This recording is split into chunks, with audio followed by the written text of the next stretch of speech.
akhirnya. Nah, tapi tahukah teman-teman, kita manusia ya itu sangat unik loh. Kenapa saya bilang unik? Kalau tadi Tuhan itu bicara, berkata itu kepada benda, ya, kepada air, kepada tanah, ya. Tapi khusus manusia, Tuhan itu berkata kepada dirinya sendiri. Wah, ini menarik teman-teman ya. Ternyata ketika Tuhan menciptakan semua dari kita ya, jadi menciptakan ada Dedi, ada Kak Gabriela ya, ada setiap kita ya, ada Indri, ada Febrianti, semua kita di tempat ini Tuhan tuh menciptakan dengan berkata kepada dirinya sendiri apa? Marilah kita ya, kalau teman-teman baca itu ngomongnya gini, marilah kita menciptakan manusia menurut apa? Gambar dan rupa kita. Nah, tahukah teman-teman ya, ini menarik ya, kalau ikan ya, ikan tanpa air kira-kira jadinya apa? Jadinya mati teman-teman. Dari ya, setuju ya, ada yang di sini yang kalau ikan di akuarium terus dibiarin bisa hidup? Nggak bisa. Kemudian apa? Tumbuhan, tanaman tanpa tanah bisa hidup? Pasti hasilnya adalah mati teman-teman. Tapi kalau tanah tanpa tumbuhan masih bisa hidup nggak? Bisa, tetap jadi tanah ya. Air tanpa ikan ya masih tetap air, nggak ada pengaruhnya buat air. Sama teman-teman ya, sama kehidupan kita. Kita tanpa Tuhan apa? Mati teman-teman. Tapi ketika Tuhan tanpa kita tetap adalah Tuhan. Artinya apa teman-teman? Kalau misalnya hari ini ya banyak orang merasa hebat, stop teman-teman ya. Saya sangat yakin bahwa Tuhan tanpa manusia itu tetaplah Tuhan, tapi manusia tanpa Tuhan itu mati. Itu sebabnya hari ini kehidupan kita itu selalu hidup dalam hadirat Tuhan teman-teman ya, dalam hadirat Tuhan teman-teman ya. Ada orang yang menyanyi, memuji nama Tuhan, baca firman tiap hari ya, merenungkan pagi, siang, malam sampai subuh dan seterusnya, tapi ternyata mereka tidak hidup dalam hadirat Tuhan. Mereka nggak punya Yesus dalam kehidupan mereka. Nah, itu sebabnya kita akan sama-sama buka terlebih dahulu. Ini ayat yang sangat-sangat terkenal ya.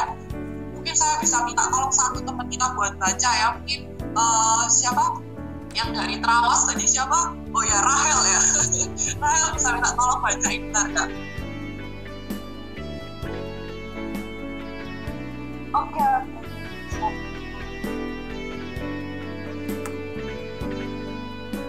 Bisa dibaca Rahel? Apakah bisa? Oh, mungkin lagi error. Ayat 15 sampai 15 sampai 25. Karena itu janganlah dengan sama bagi para kamu itu janganlah seperti orang tua, tetapi seperti orang asing. Oke, thank you ya Rahel ya, suaranya indah ya ini ya. Oke, nah teman-teman di sini ya di Efesus 5 ini kita sudah sering baca ya bagaimana kita sebagai di sini orang-orang muda ya, semua kita saya rasa ini orang-orang yang muda semua ya. Perhatikanlah dengan seksama, kita diajak untuk memperhatikan gimana sih hidup kita, bagaimana kehidupan kita hari ini. Di situ saya tulis ya, ada orang-orang yang mungkin kehidupannya hari ini bisa mengalami kemunduran. Ya, kita bisa kadang dalam hari ini ya, tahun ini kita merasa wah dulu aku rajin beribadah, tapi kok seolah-olah hidupku semakin mundur ya. Aku jarang saat teduh ya, jarang merenungkan firman Tuhan, melayani juga udah seperti hanya kebiasaan ya. Kemudian atau mungkin kita di kampus, di pekerjaan kita juga merasa mundur. Nah, bahaya teman-teman ya. Atau mungkin yang kedua ya, hidup kita serasanya apa? Jalan di tempat. Wah ini ya, jadi orang-orang yang stagnan. Hidupnya merasa apa? Wah kok sepertinya kehidupanku sama aja ya. Aku kok nggak mengalami kemajuan, tapi kok sama aja, bosen dan lain sebagainya. Ada loh teman-teman ya, saya menemukan orang-orang youth ya, anak-anak muda, ketika melayani mereka merasa bosen melayani, capek dan seterusnya. Nah, tapi ada yang ketiga teman-teman, kita bisa cross-check kehidupan kita. Yang ketiga adalah orang-orang yang mengalami kemajuan. Dan saya berdoa ya, setiap kita ber-17 ini adalah orang-orang yang hidupnya mengalami kemajuan. Amin. Amin teman-teman ya. Itu sebabnya ayo sama-sama kita pelajari kehidupan kita, perhatikan kembali gimana sih cara kita hidup. Kemudian dikatakan apa? Janganlah seperti orang yang gagal, tetapi gunakanlah waktu yang ada, karena hari-hari ini adalah jahat, teman-teman. Teman-teman, iblis itu sangat menarik, ya, kadang-kala mengecoh kita. Iblis seringkali harusnya kita mengejar Tuhan, ya, harusnya kita mengejar Tuhan, tapi kadang-kadang bisa jadi kita mengejar yang namanya cuan. Tahu cuan, teman-teman? Bahasa Chinese-nya itu, wah, ini nih untung besar nih, atau mungkin oh ini ya berkat Tuhan. Kita lebih mengejar yang namanya kekayaan, ya, atau mengejar yang namanya mungkin pasangan hidup. Ada di sini yang lagi single. Ini saya angkat tangan sendiri ya, mungkin saya doang ini ya. Oh, ada ya Omega ya. Atau mungkin saya doang ya. Nah, ada orang-orang loh yang ke gereja beribadah cuman bukan mengejar Tuhan, tapi mengejar cowok, cewek. Wah, ini ya di Mega, wah ini Eric nih single man semua ya. Nah, kadang hati-hati teman-teman ya, kita beribadah cuman kepingin ngejar cewek ya, ngejar cowok ya, cari partner hidup.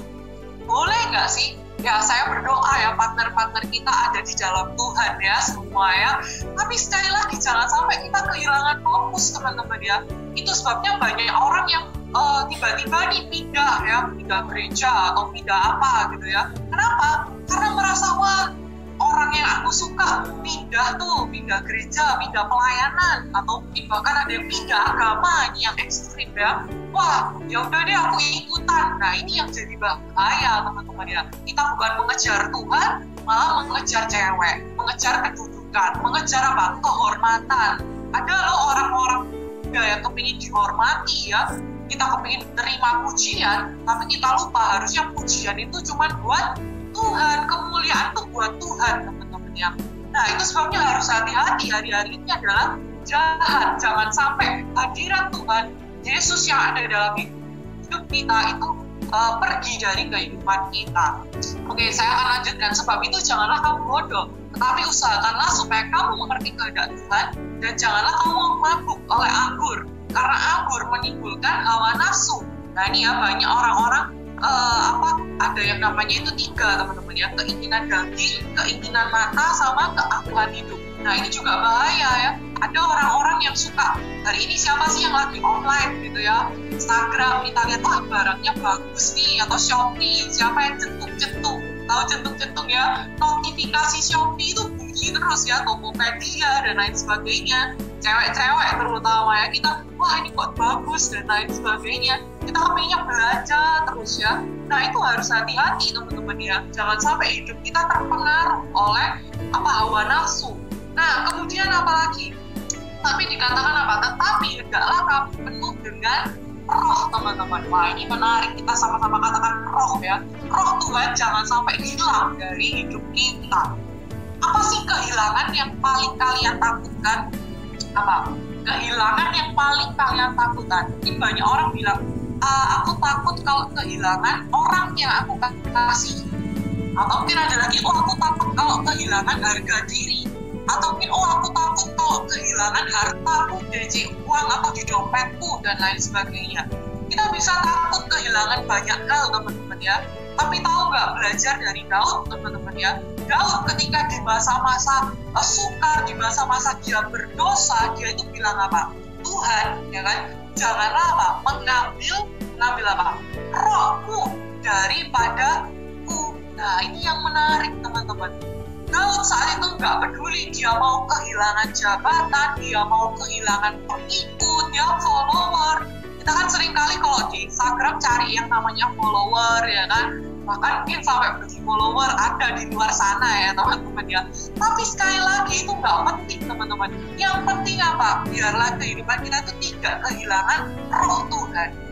Itu sebabnya ada lagu yang sangat terkenal ya, lebih baik satu hari di belantaraku dan daripada 1000 hari di tempat lain. Nah, jadi kita pastikan ketika kita ada di tempat ini, kita benar-benar cari roh Tuhan, cari hadirat Tuhan ya. Oke, kita akan lanjutkan, teman-teman. Ada sebuah kisah ya di Alkitab ya. Ini kisah yang sangat memberkati saya, dan saya percaya ini akan memberkati teman-teman juga. Kalau hari ini kita bicara soal puasa dalam hadirat Tuhan, tahu nggak, teman-teman, ada puasa hadirat Tuhan itu sangat-sangat luar biasa loh. Oke, kita akan buka sama-sama ya. Kisahnya teman-teman yaitu tentang tabut Tuhan yang dibawa kembali ke Yerusalem pada masa pemerintahan Raja Daud. Nah, saya akan coba ceritakan dahulu background-nya ya. Jadi latar belakang kisahnya itu seperti apa sih? Nah, tabut Tuhan di zaman itu adalah lambang dari apa? Pasti tahu ya, hadirat Tuhan ya, setuju ya. Saat itu tabut Tuhan itu melambangkan kehadiran Tuhan, melambangkan hadirat Tuhan. Nah, di zaman itu teman-teman, tabut Tuhan itu diambil oleh atau dirampas ya. Nanti teman-teman bisa baca sendiri lengkapnya. Tapi saat itu tabut Tuhan itu dirampas oleh orang Filistin, bangsa Filistin. Tapi singkat cerita, ketika di bangsa Filistin, ternyata tabut Tuhan ini udah deh, bawa aja deh, bawa kembali deh, bangsa Israel ini loh, ambilin aja, ambil lagi deh tabut Tuhan ini, karena membawa malapetaka buat mereka. Nah, singkat cerita, di masa itu, masa Raja Saul, mereka itu tidak menyimpan tabut Tuhan itu dengan benar. Jadi ya udah ditinggal gitu ya, disimpan tapi nggak diapa-apain ya. Nah, singkat cerita, ketika berganti pemerintahan, satu masa pemerintahan Raja Daud, pada akhirnya tabut Tuhan itu dibawa kembali ke Yerusalem. Nah, ketika dibawa dengan 3.000 orang, teman-teman ya, cukup banyak ya, 30.000, bukan 3.000 ya, 30.000 orang, dengan mereka tuh menyanyi, menari, puji-pujian buat Tuhan ya. Mereka itu berusaha memindahkan tabut Tuhan kembali ke Yerusalem. Nah, saat itu teman-teman, ketika dibawa gitu ya, tabut Tuhan itu menggunakan seperti kereta itu ya, yang gambar di sebelah kanan ya. Jadi ada lembu ya, kemudian dibawa menggunakan kereta gitu ya. Nah, singkat cerita, ketika dibawa kembali ke Yerusalem, tahu nggak teman-teman, ada kisah yang menarik. Tahu nggak kisahnya apa? Ini kita baca sama-sama ya. Saat itu ada orang namanya Uza. Ketika mereka sampai ya ke tempat pengirikan Nahon ya, maka Uza itu mengulurkan tangannya kepada tabut Allah lalu memegangnya. Karena apa? Lembu-lembu itu tergelincir. Ingat teman-teman, di awal tadi ya, mereka itu bawa tabut Tuhan itu dengan apa? Dengan kereta ya. Di depannya itu dibawa oleh lembu, seekor lembu, 2 ekor, mungkin ya, sepasang lembu. Nah, tapi ketika itu dibawa itu tergelincir teman-teman.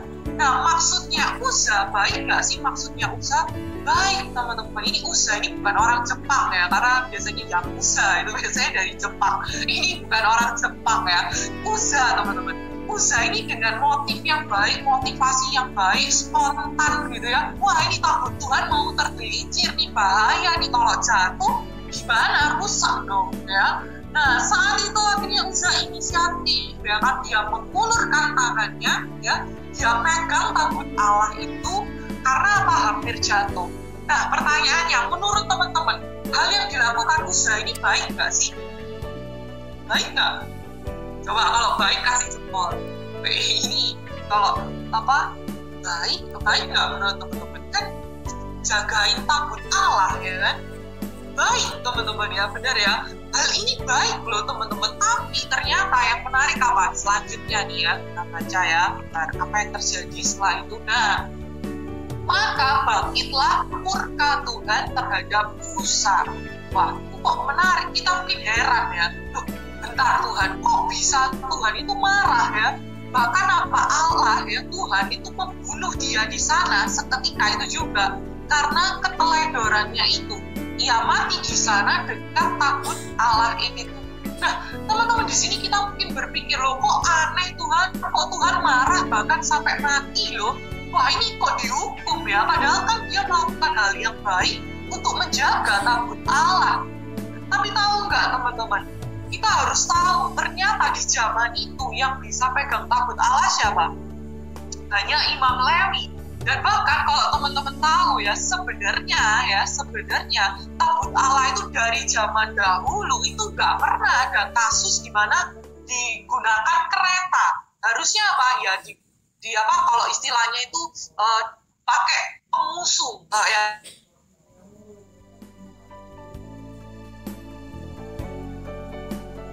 sebagainya ya, tapi jadi malah bikin masalah gitu ya. Nah, itu sebabnya hari itu Uza mati karena keteledorannya, teman-teman. Nah, sama dengan kehidupan kita, teman-teman ya. Kita belajar sesuatu hari ini. Hari ini mungkin kita merasa, Tuhan, aku sudah melakukan hal yang baik buat Tuhan. Tapi tahu nggak, teman-teman, yang baik belum tentu benar. Setuju? Yang baik belum tentu sesuai dengan apa maunya Tuhan. Kadang kita bisa bilang, ya, Tuhan, aku sudah melayani Tuhan dengan baik. Tuhan, aku sudah berkorban waktu buat Tuhan. Tuhan, aku sudah memberikan diriku untuk Tuhan. Aku sudah melayani Tuhan mungkin ya Senin, Selasa, Rabu ya. Aku sudah datang komunitas, sudah luangin waktu dan seterusnya. Kita merasa apa? Baik dong Tuhan. Tapi tahu nggak, kadang-kala yang kita menurut kita baik itu belum tentu benar. Itu sebabnya kesimpulannya apa, teman-teman? Obedience is better than sacrifice. Artinya apa? Ketaatan ya itu lebih baik daripada pengorbanan atau persembahan kita. Seringkali kita berkorban waktu buat Tuhan ya, kita melakukan banyak hal seolah-olah buat Tuhan, tapi kita lupa buat taat. Ada loh ya, saya pernah menemukan ada orang yang sangat melayani Tuhan dengan berapi-api, kemudian dia itu hari Minggu ke gereja, Sabtu ke gereja ya, tapi satu kali anak ini ya mamanya atau orang tuanya itu sharing ya ke saya, aduh Cik gimana ya Kak Tir, saya ini anak ini tiap hari, tiap Sabtu dan Minggu itu selalu full di gereja tanpa nggak ada waktu buat keluarga. Kira-kira gimana menurut teman-teman? Seolah-olah dia sudah melakukan hal yang baik loh buat Tuhan, dia datang ke hadirat Tuhan, tapi nyatanya dia nggak taat dengan keluarganya. Nah, itu sebabnya teman-teman hati-hati ya, kita bisa melakukan banyak hal buat Tuhan ya, tapi coba cross check, benar nggak sih Tuhan itu mau lakukan itu? Atau jangan-jangan kita nggak taat sama Tuhan? Nah, oke. Nah, itu sebabnya di ayat yang berikutnya, teman-teman ya, 3 bulan lamanya tabut Tuhan itu tinggal di rumah Obed-Edom. Jadi singkat cerita, setelah Uza mati, Daud ini takut. Wah, gimana nih tabut Tuhan ini? Menakutkan sekali ya. Dan singkat cerita, akhirnya tabut Tuhan itu dititipin di Obed-Edom ya. Nah, akhirnya apa? 3 bulan lamanya tabut Tuhan itu tinggal di Obed-Edom. Dan Tuhan memberkati apa? Obed-Edom dan seisi rumahnya. Teman-teman ingat ya, tabut Tuhan yang sama, ini sama loh ya tabut Tuhannya. Tabut Tuhan yang sama, itu bisa apa? Yang satu Uza tadi mati, yang satu Obed-Edom apa? Diberkati bahkan seisi rumahnya. Itu tabut Tuhan yang sama. Artinya apa? Tabut Tuhan, hadirat Tuhan.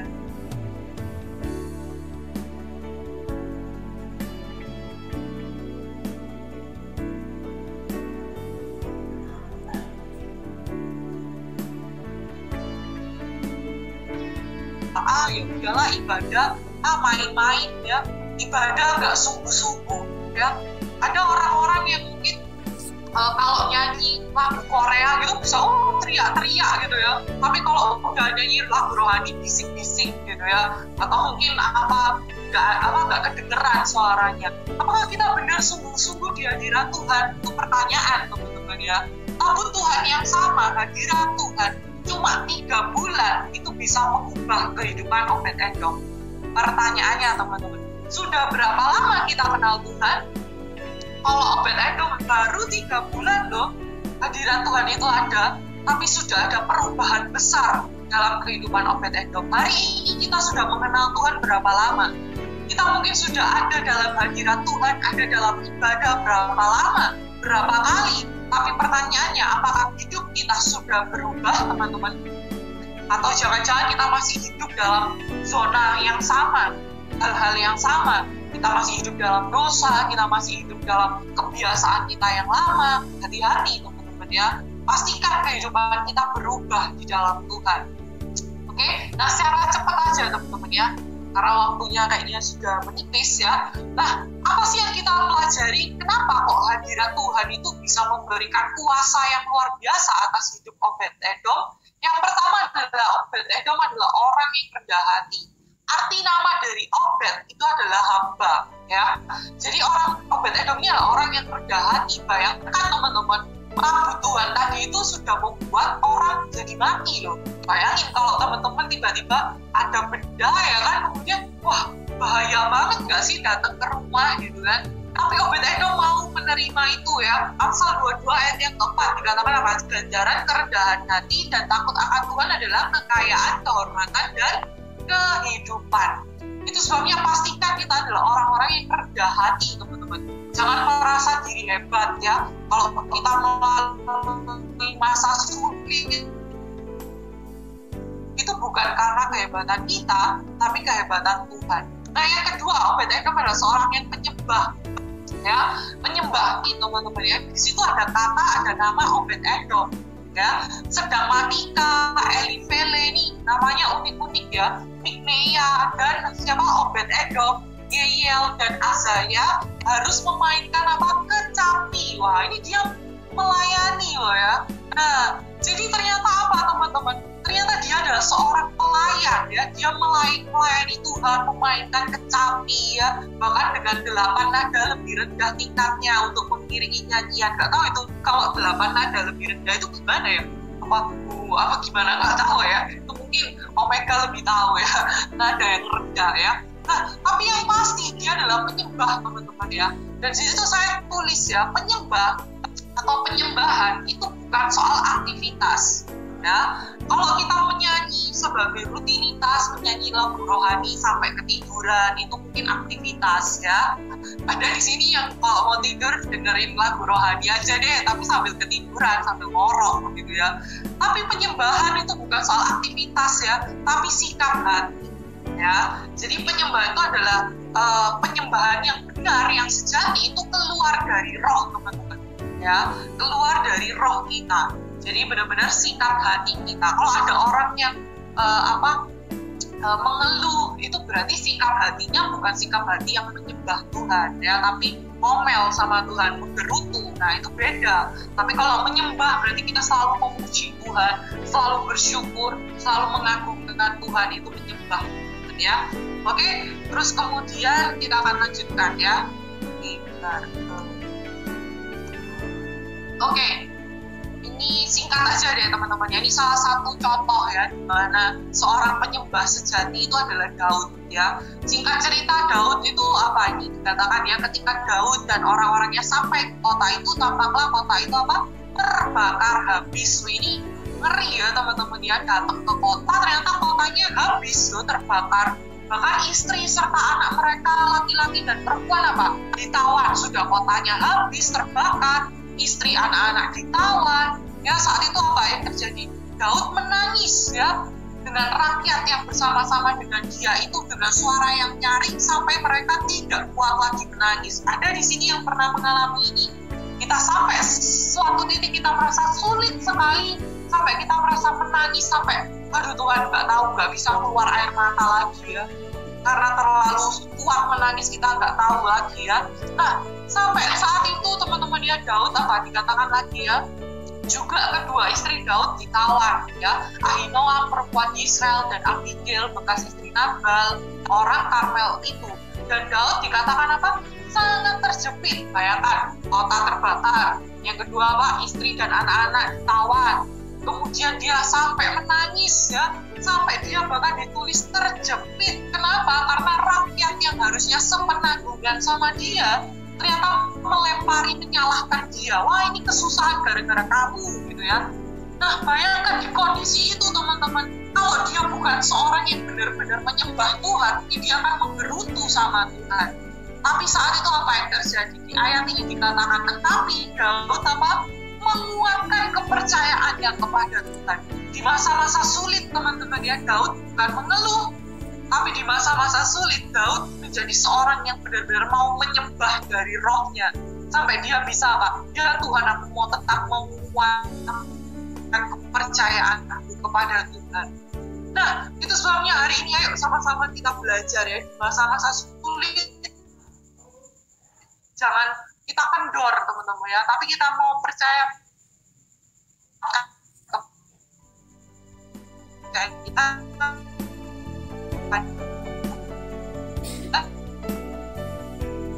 Tuhan.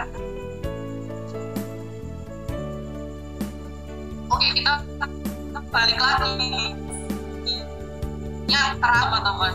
Di ayat dikatakan, dan Sebanya, Yosafat, Netanael, Amasai, Zakaria, Benaya, Eliezer, yakni imam-imam itu meniup nafiri ya di hadapan tabut Allah, sedang Obed-Edom dan Yehia adalah penunggu pintu pada tabut itu.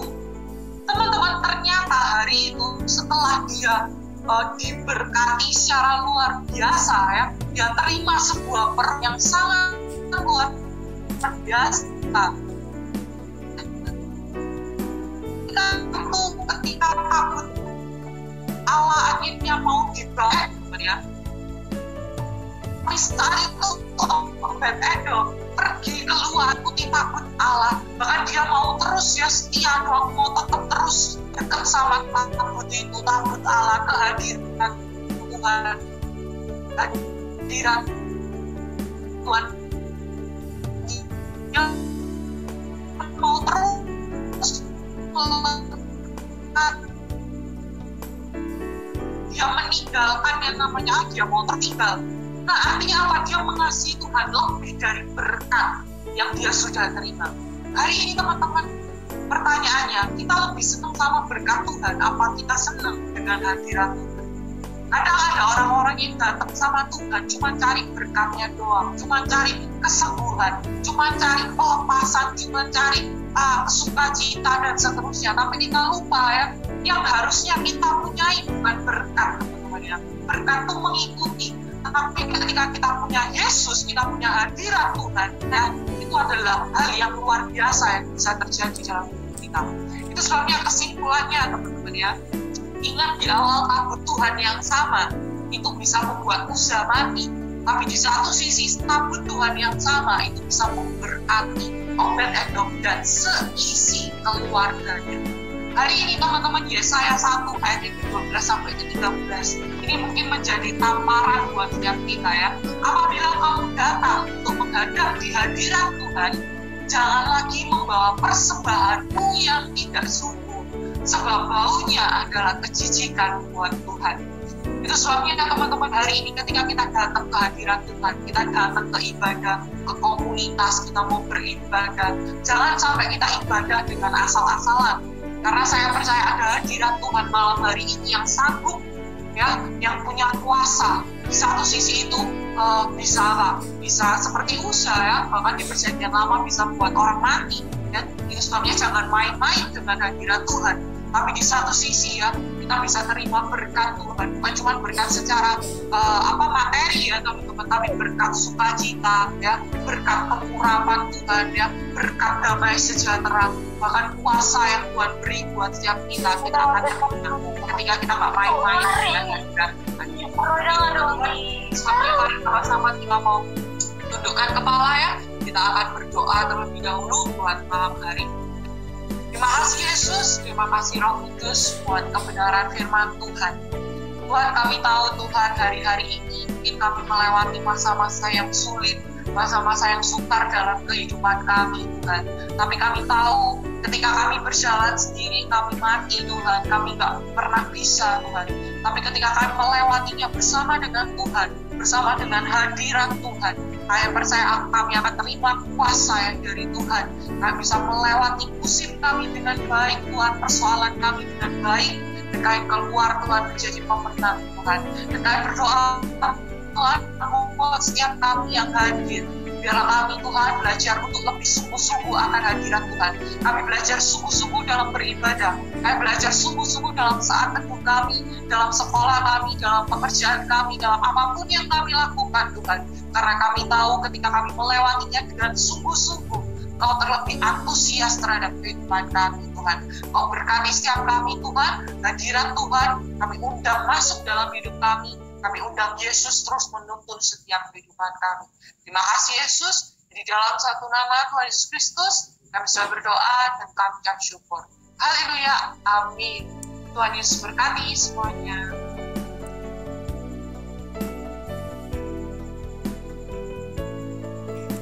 Oke, terima kasih Cik Tirsa untuk kebenaran firman Tuhannya.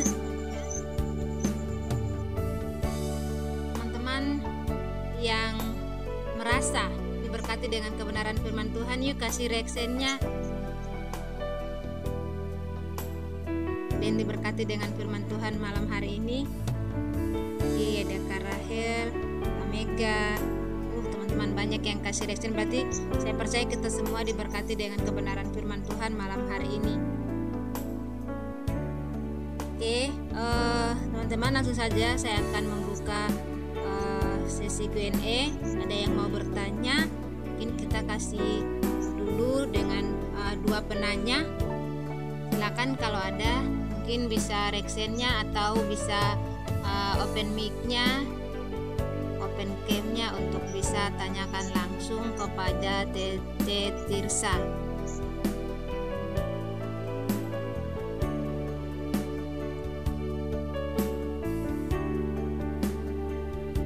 Adakah teman-teman yang mau bertanya?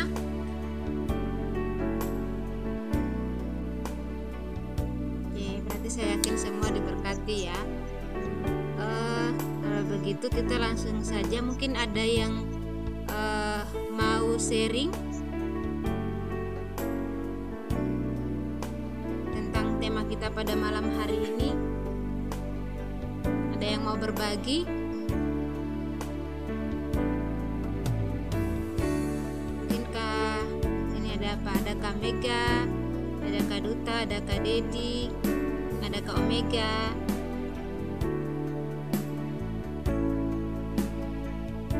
Kak Deborah, Kak Indri, ada yang mau berbagi sharing?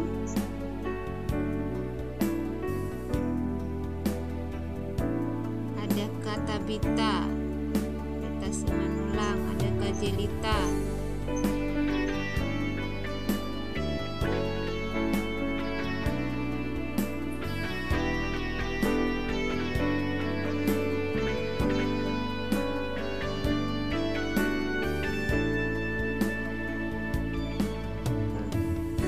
Mega, ada mau diseringkan atau ada yang mau tambahkan?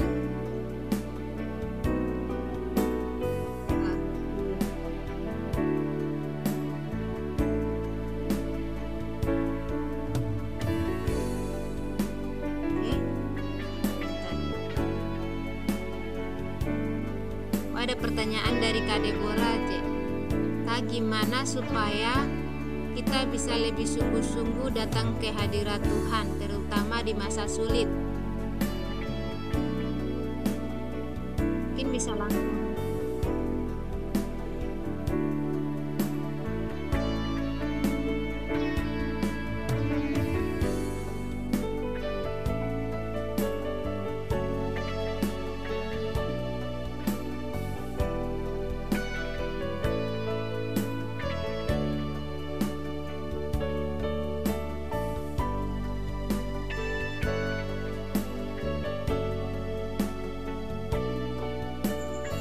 Doakan kepada Tuhan, bisa Tuhan dengar dan Tuhan jawab sesuai dengan apa yang menjadi permintaan kita kepada Tuhan. Baik teman-teman, kita siapkan hati kita, ucap syukur ya Tuhan atas segala kebaikan dan kemurahan-Mu sepanjang hari ini dalam kehidupan kami semua. Jika pada hari ini kami boleh ada lagi sebagaimana kami ada, ini semua berkat Tuhan. Kami boleh dalam keadaan sehat, kami dalam keadaan kuat. Dan jika pada hari ini kami semua boleh berkumpul ya Tuhan lewat platform Zoom ini, dan kami boleh beribadah, memuji Tuhan, memuliakan nama Tuhan. Jika hari ini juga kami boleh mendengarkan firman Tuhan, dan ya Tuhan, kami berterima kasih sebab kesempatan yang Tuhan berikan pada kami pada saat hari ini ya Tuhan begitu baik, begitu luar biasa ya Tuhan. Kami juga berdoa, minta ya Tuhan berkat Tuhan untuk setiap ya Tuhan, setiap orang yang mengambil bagian dalam pelayanan kami ya Tuhan pada hari ini, dalam ibadah kami pada hari ini. Tuhan berkati ya Tuhan, dari WL ya Tuhan sampai membawa firman ya Tuhan, dan untuk setiap orang yang mendengarkan, dan untuk setiap orang yang hadir dalam peribadahan kami pada hari ini, kami minta kepada Tuhan agar berkat Tuhan hadir meliputi mereka semua ya Tuhan, sehingga setiap orang ya Tuhan yang hadir beribadah saat ini terberkati ya Tuhan, baik secara rohani mereka ya Tuhan, secara jasmani mereka. Tuhan Yesus yang memberkati mereka semua ya Tuhan. Biar sampai seterusnya ya Tuhan, peribadahan ini akan terus tetap berjalan ya Tuhan. Kami jiwa-jiwa ya Tuhan, remaja, anak-anak muda tetap diberkati dengan firman Tuhan, tetap diberkati dengan pelayanan ini ya Tuhan. Sampai Tuhan Yesus datang ya Tuhan, kami boleh berguna, kami boleh menjadi garam, menjadi terang ya Tuhan, bagi kemuliaan akan nama Tuhan. Kami juga berdoa ya Tuhan untuk bangsa dan negara kami. Kami mengucap syukur ya Tuhan pada saat ini ya Tuhan. Kami boleh merasakan bahwa negara kami ya Tuhan sudah sangat ya Tuhan lebih baik kondisinya ya Tuhan daripada yang lalu ya Tuhan. Untuk ya Tuhan setiap cobaan ya Tuhan yang kami boleh terima saat-saat ini, yaitu tentang penyakit COVID-19 ya Tuhan, yang keadaannya semakin membaik hari lepas hari ya Tuhan. Kami percaya ya Tuhan sampai seterusnya Tuhan Yesus akan tuntun kami, Tuhan Yesus akan melindungi, membentengi kami ya Tuhan. Jika Tuhan izinkan ya Tuhan COVID-19 ini terjadi di Indonesia ya Tuhan, mungkin ada beberapa orang yang mungkin merasakan ya Tuhan, pernah merasakan terpapar oleh penyakit ini. Tapi jika saat sampai hari ini kami boleh ada ya Tuhan, kami dalam keadaan sehat, kami terlindungi, bahkan kami boleh sembuh ya Tuhan saat kami terpapar, ini semua berkat Tuhan. Dan biarlah sampai seterusnya Tuhan tetap tuntun kami ya Tuhan, Tuhan tetap lindungi kami, bentengi kami dengan kuasa Tuhan. Jika saat ini mungkin ada yang sedang sakit, ada yang masih bergumul dengan penyakit ini, di dalam nama Tuhan Yesus, Tuhan berikan kesembuhan kepada mereka semua ya Bapa. Oh Tuhan, kami juga berdoa ya Tuhan untuk saudara-saudara kami, untuk ya Tuhan setiap hamba-hamba Tuhan, terutama yang saat ini berada di Kabupaten Sumba ya Tuhan. Kami berdoa untuk mereka ya Tuhan yang saat ini mungkin sedang berkumpul dengan ya Tuhan hama belalang dan juga tikus ya Tuhan. Setiap pekerjaan mereka, apa yang menjadi ya Tuhan pekerjaan, kegiatan mereka di bidang apapun itu yang mungkin ya Tuhan menjadi terpapar ya Tuhan dengan wabah ini ya Tuhan. Kiranya Engkau saja yang mengetahui, dan Engkau yang memberkati, melindungi mereka ya Tuhan, agar wabah ini segera berlalu. Setiap orang yang perlu untuk beraktivitas sewajarnya Tuhan Yesus, kembalikan kepada kondisi yang semula ya Tuhan, agar apa yang mereka bisa lakukan, mereka dapat lakukan lebih baik lagi ya Tuhan. Dan untuk penanganan wabah ini ya Tuhan, dari setiap ya Tuhan pemerintah ya Tuhan, dan setiap orang-orang yang berwenang untuk menangani serangan wabah ini, kiranya Tuhan berkati mereka dengan hikmat ya Tuhan, agar wabah ini segera berlalu, dan orang-orang ya Tuhan, terutama ya Tuhan jiwa-jiwa yang ada di Sumba, semuanya boleh diselamatkan, boleh belajar ya Tuhan lewat cobaan wabah ini ya Tuhan, agar lebih semakin mendekat kepada Tuhan dan semakin berakar di dalam Tuhan. Kami juga berdoa ya Tuhan untuk komunitas Ebenezer ya Tuhan, berkatilah komunitas ini. Komunitas ini sudah banyak memberkati jiwa-jiwa muda ya Tuhan, jiwa-jiwa remaja. Ya Tuhan, memfasilitasi kami untuk kami beribadah, berdoa ya Tuhan, memuji memuliakan nama Tuhan. Kiranya Tuhan memberkati ya Tuhan semakin hari, semakin dalam melayani Tuhan. Dan untuk perayaan anniversary mereka yang ketiga tahun juga yang jatuh di bulan Juli, kiranya Engkau ya Tuhan yang memberikan kelancaran ya Tuhan, setiap perayaan, setiap ya Tuhan kegiatan yang akan mereka lakukan ya Tuhan, kiranya Engkau yang membuka jalan yang terbaik untuk kehidupan setiap pelayan-pelayan yang ada di komunitas ini. Juga Tuhan Yesus berikan kekuatan, berikan kesehatan, berikan hikmat Tuhan, biarlah hadir di tengah-tengah kehidupan pelayanan Tuhan. Dan juga berdoa Tuhan untuk pekerjaan, pendidikan, dan masyarakat sosial di Indonesia. Tuhan tolong berkati ya Tuhan pendidikan kami di Indonesia. Kami berharap setiap pendidikan ya Tuhan, setiap jenjang pendidikan di Indonesia ini semakin maju ya Tuhan, sehingga ya Tuhan pendidikan di Indonesia bisa mengeluarkan ya Tuhan orang-orang ya Tuhan bibit-bibit yang unggul, agar kami boleh membawa Indonesia menuju Indonesia yang lebih baik ya Tuhan. Kami semakin maju ya Tuhan di mata dunia, dan kami boleh menunjukkan bahwa ya Tuhan, kami ya Tuhan sebagai anak Tuhan, sebagai jiwa-jiwa ya Tuhan yang muda ya Tuhan, semakin kuat di dalam Tuhan, sehingga kami ya Tuhan boleh menjadi saksi juga di Indonesia ini, menjadi garam, menjadi terang bagi kemuliaan akan nama Tuhan. Berdoa juga ya Tuhan untuk keamanan dan kesejahteraan bangsa ya Tuhan, yang saat-saat ini ya Tuhan kami sedang memasuki tahun-tahun politik. Kami berdoa untuk setiap aparat ya Tuhan di Indonesia, yang Tuhan Yesus tunjuk mereka untuk melindungi setiap daerah kami ya Tuhan. Kiranya Engkau berkati mereka dengan hikmat Tuhan, dengan keadilan Tuhan, kiranya mereka boleh adil kepada setiap ya Tuhan masyarakat ya Tuhan. Mereka berperilaku ya Tuhan yang baik kepada ya Tuhan setiap masyarakat, dan kami juga ya Tuhan mempunyai kewajiban untuk kami boleh ya Tuhan mengikuti ya Tuhan, dan boleh ya Tuhan turut pada setiap aturan-aturan yang ada di Indonesia, sehingga Indonesia ini semakin tertib ya Tuhan, semakin aman dan terbebas dari segala mara bahaya. Tuhan lindungi senantiasa ya Tuhan, pakai mereka dengan hikmat Tuhan, sehingga ya Tuhan apa yang menjadi ya Tuhan kekhawatiran kami ya Tuhan terhadap negara kami, terhadap keamanan daerah kami ya Tuhan, bisa teratasi karena Tuhan memberkati aparat-aparat di sekitar kami. Dan kami berdoa juga ya Tuhan untuk hamba-hamba Tuhan, untuk misionaris, sekolah-sekolah Kristen dan kampus-kampus di negeri ini ya Tuhan, baik itu negeri maupun swasta. Kami berdoa agar ya Tuhan semakin jaya lagi ya Tuhan di Indonesia, semakin boleh mengeluarkan mahasiswa-mahasiswa, siswa-siswa yang berprestasi, yang boleh ya Tuhan jadi berkat Tuhan bagi dunia ini ya Tuhan, sehingga juga lewat kehidupan kami Tuhan banyak jiwa juga yang diselamatkan Tuhan, terutama lewat kehidupan mahasiswa-mahasiswa Kristiani, mahasiswa-mahasiswa Kristen.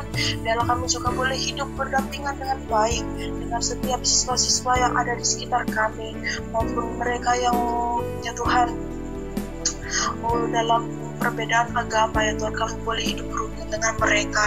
Dan ya Tuhan, biarlah kami semua juga diberikan kesehatan, kekuatan, keluarga kami juga ya Tuhan yang dalam keadaan sakit, yang dalam keadaan lemah ya Tuhan, baik itu secara jasmani dan rohani. Tuhan Yesus selalu berikan kekuatan Tuhan, berikan pemulihan terhadap kehidupan mereka ya Tuhan, baik itu finansial mereka yang mungkin saat ini ya Tuhan sedang terpuruk, yang dalam kelemahan. Tuhan Yesus berikan kekuatan dan Tuhan Yesus pulihkan kembali dalam keadaan sakit ya Tuhan, dalam keadaan lemah, di setiap bagian tubuh apapun ya Tuhan, yang merasakan sakit, yang merasakan ketidaknyamanan, Kau yang jamah dan sembuhkan dengan bilur-Mu ya Tuhan. Terima kasih ya Tuhan, kami berdoa untuk setiap ya Tuhan partisipan-partisipan yang hadir, yang mengikuti ibadah pada malam hari ini, kiranya diberkati Tuhan. Kami diberkati dengan berkat rohani ya Tuhan, kami juga diberkati dengan berkat jasmani. Berkatilah kami semua, apa yang menjadi pergumulan kami, apa yang menjadi doa kami kepada Tuhan. Kami percaya Tuhan, Tuhan Yesus yang mendengar, Tuhan Yesus yang menjawab ya Tuhan, seturut dengan apa yang kami minta. Dan kami ya Tuhan berdoa agar kami tidak menjadi ya Tuhan pribadi-pribadi yang egois ya Tuhan, kami tidak menjadi pribadi-pribadi yang sombong ya Tuhan. Biarlah kami hidup secara rendah hati, kami mau meniru karakter Tuhan dalam kehidupan kami ya Tuhan, dan kami mau berjalan senantiasa di dalam hadirat Tuhan, sehingga tabut Tuhan selalu ada dalam kehidupan kami, dalam kehidupan keluarga kami. Hidup kami diberkati ya Tuhan, hidup kami semakin ya Tuhan sejahtera, berkelimpahan di dalam Tuhan, baik secara jasmani dan rohani. Terima kasih Tuhan, kami mengucap syukur untuk apa yang kami terima malam ini, dan untuk besok ya Tuhan seterusnya. Setiap jalan kami mau ya Tuhan serahkan kepadamu. Kami sudah berdoa dan mengucap syukur di dalam nama Tuhan Yesus Kristus. Haleluya, haleluya, amin. Coba kami juga berdoa Tuhan buat Erik Tuhan yang dari Papua. Tuhan, kami berdoa buat setiap pemulihan Tuhan, Kau pulihkan setiap keluarga apapun Tuhan yang menjadi kerinduannya, menjadi masalahnya, kiranya Engkau yang turut campur tangan Tuhan. Biar Erik Tuhan, Kak Erik terus takut akan Tuhan, terus setia di dalam Tuhan. Terima kasih Yesus, kami juga berdoa buat Kak Mega Tuhan dalam pelayanannya Tuhan. Ya Engkau terus tambahkan hikmat, Engkau tambahkan pengurapan Tuhan di dalam setiap ladang pelayanan yang Engkau beri Tuhan. Ya Engkau terus Tuhan tambahkan pengurapan yang dari Tuhan, sehingga apapun yang dilakukan, pelayanan apapun Tuhan, kami percaya Engkau yang memilih, Engkau yang juga akan memperlengkapi Kak Mega Tuhan. Terima kasih Yesus, kami juga berdoa buat Deborah Tuhan, kiranya Engkau terus bantu menjadi anak yang sungguh-sungguh, orang yang sungguh-sungguh, orang yang terus cinta Tuhan, sehingga dalam kehidupannya Tuhan terus mengandalkan hadirat Tuhan, tidak lagi menyepelekan ibadah Tuhan, karena kami tahu Tuhan lewat ibadah, lewat persekutuan dengan Tuhan, ada berkat-berkat Tuhan yang Tuhan sediakan buat setiap kehidupan kami. Terima kasih Yesus, kami sudahi Tuhan ibadah kami hari ini, malam hari ini. Kau yang tuntun setiap kami yang sudah hadir malam hari ini, dan kami percaya Kau yang terus berbicara terhadap masing-masing pribadi kami Tuhan. Terima kasih Yesus. Mari teman-teman semua, mari kita mau angkat kedua tangan kita mau terima berkat Tuhan. Terimalah berkat yaitu dari Allah, Bapa, Putra, dan Roh Kudus, kasih karunia dari Tuhan Yesus Kristus, diberkati engkau dari hari ini sampai Maranatha Yesus datang kali yang kedua. Apapun yang kau kerjakan, studi, apapun yang kau rindukan, cita-cita, apapun yang kau kerjakan dalam pelayanan, keluarga, Tuhan buat berhasil dan beruntung. Biarlah sukacita, damai, sejahtera terus menyertai kita mulai hari ini sampai selama-lamanya.